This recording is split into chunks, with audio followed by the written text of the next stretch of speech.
Mesdames, Messieurs, bonjour, bienvenue sur Canal Zoom dans notre 36e numéro déjà de Graines de Savoir, notre émission scientifique de vulgarisation scientifique. Et j'accueille ce mardi 3 intervenants au total, 2 femmes, 1 homme, qui nous viennent entre autres du CRAW, le Centre Wallon de Recherche Agronomique. Ils viennent nous parler entre autres de la journée de production porcine et avicole. Alors pour en parler, je reçois Virginie de Cruyenard, Ariane de Keuer, qui sont chargées de projet au CRAW. Bonjour mesdames.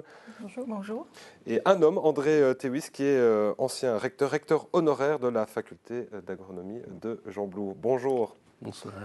Alors André Théwis, je vais commencer avec vous. Vous avez été recteur de 2000 à 2009. Vous êtes ancien recteur et ancien professeur de la faculté d'agronomie de Gembloux. C'est comme ça qu'on l'appelait à l'époque. Alors on va d'abord parler de la naissance, du départ de cette journée de production porcine et avicole. Comment c'est né cette journée ? C'est né suite à des problèmes de crise dans le secteur de l'élevage. Après la crise des hormones dans le secteur bovin, il y a eu la crise de la dioxine, il y a eu des problèmes sanitaires.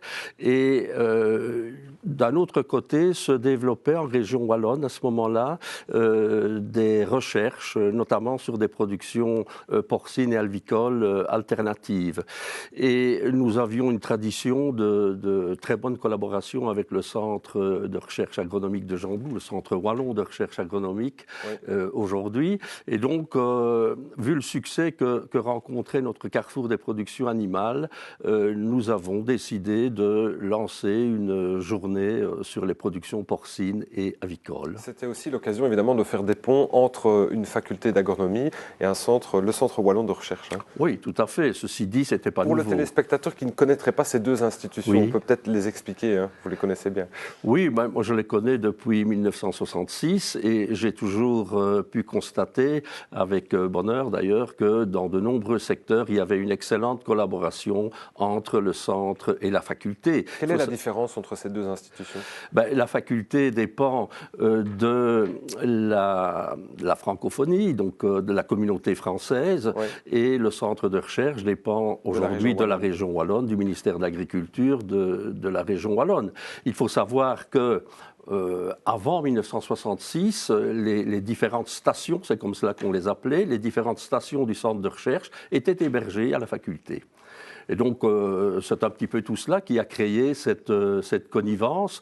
En plus, à l'époque, il y avait pas mal de directeurs du centre de recherche agronomique qui avaient étudié à la faculté. Donc, il y avait des liens d'amitié, des liens personnels. Et c'est tout cela qui explique, je pense, aussi bien dans le secteur des productions agronomiques, le livre blanc, le fameux livre blanc, que dans le secteur des productions animales, la naissance de ces journées d'études.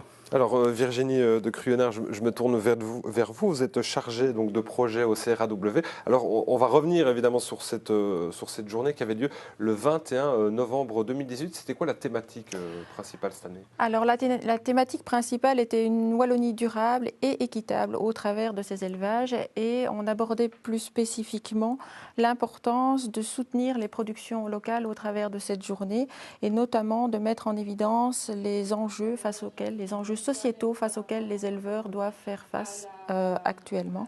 Alors l'élevage, c'est encore important, notamment en Belgique, mais surtout en Wallonie. Oui, l'élevage est une composante importante de l'agriculture en Wallonie.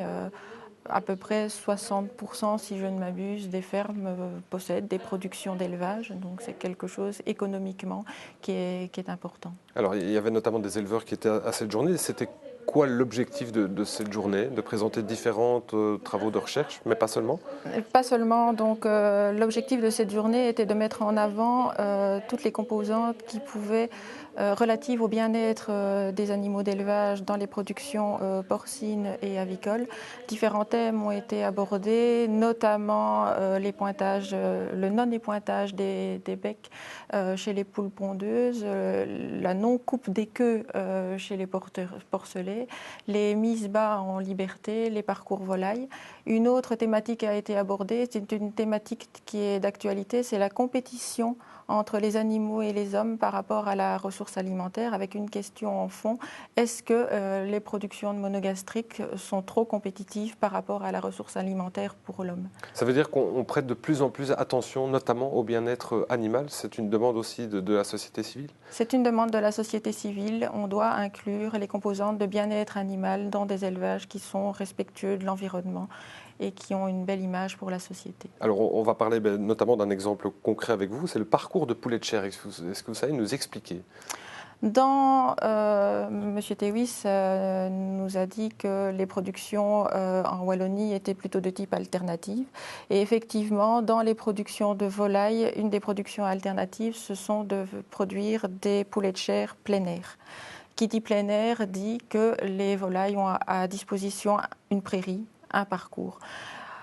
On observe que les volailles utilisent mieux ce parcours lorsqu'il est aménagé. Et l'objectif du projet de recherche que nous avons mené était de voir quels étaient les freins et les opportunités pour les éleveurs à développer, à aménager avec des arbres fruitiers, avec des arbustes, ce parcours volaille. Et alors justement, les freins, c'est quoi? Un des freins principaux, c'est le coût et l'entretien de ces parcours, mais une des opportunités, c'est vraiment d'avoir une belle image par rapport à cette production de poulet pour la société. Il y a un projet en cours actuellement et il est prévu notamment d'aménager, de planter une 600 arbres chez des producteurs avicoles de production alternative. Alors je me tourne maintenant vers Ariane de Keuer. Vous allez nous parler d'un autre exemple, je ne sais pas si on peut l'appeler de bien-être animal, mais entre autres c'est la mise en liberté des truies. Expliquez-nous d'abord simplement comment ça pourrait se passer. Depuis plusieurs années, en fait, on s'est rendu compte qu'il y avait effectivement une évolution des techniques d'élevage et davantage d'attention était apportée au bien-être des animaux. Donc en ce qui concerne le logement des truies, déjà... On a l'image du porc qui est enfermé dans sa cage, on va dire. Mais déjà en gestation, depuis 2013, les truies ne peuvent plus être logées individuellement, mais en groupe. Et actuellement, il y a aussi un progrès qui se fait pour le logement des truies en maternité. Donc il y a déjà de nombreux pays en Europe qui interdisent le confinement continu des truies pendant toute la période de lactation. Donc ça veut dire qu'elles peuvent quoi, sortir alors? Non, elles sont dans des loges dans lesquelles elles peuvent se déplacer et éventuellement être confinées pendant quelques jours après la mise bas.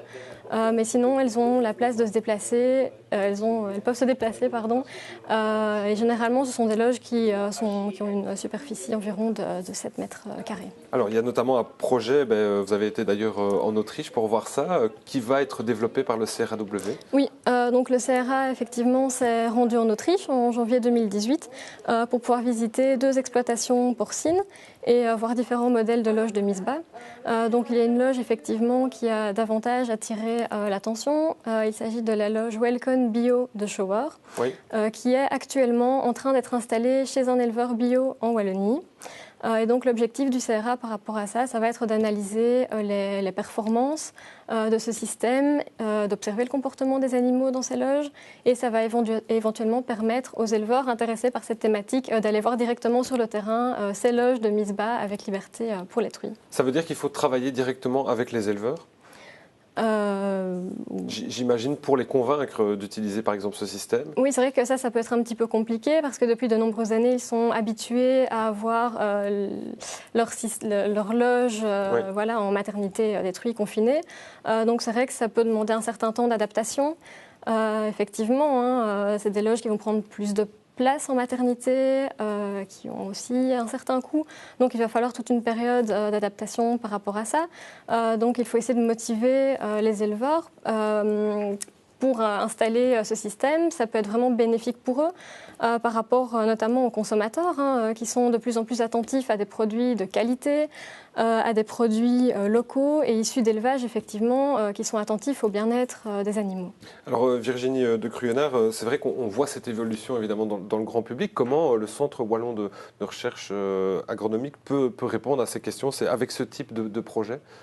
Oui, c'est avec ce type de projet où on met en place des suivis chez des éleveurs, des vitrines chez des éleveurs avec des innovations qui ont été testées au CRA ou ailleurs, à Gembloux Agrobiotech aussi, Et c'est toujours plus facile d'avoir une discussion autour d'un projet chez un éleveur avec d'autres éleveurs pour que ceux-ci se l'approprient.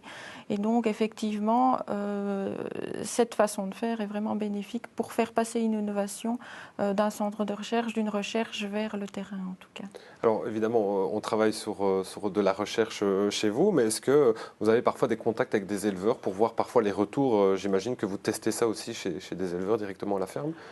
Oui, ben notamment si je reviens sur les parcours volailles, tout le suivi qui a été fait dans le cadre de ce projet est un suivi directement chez les éleveurs. Donc nous avons procédé à des enquêtes en ferme pour évaluer l'impact positif ou négatif de l'aménagement d'un parcours volaille. Et nous avons fait des mesures de comportement et de bien-être animal en conditions réelles d'exploitation chez des éleveurs. Et ça, c'est positif? Et ça, c'est positif parce qu'on est dans une situation réelle et on ne peut pas nous dire qu'on est trop dans une expérimentation en station avec des paramètres trop figés.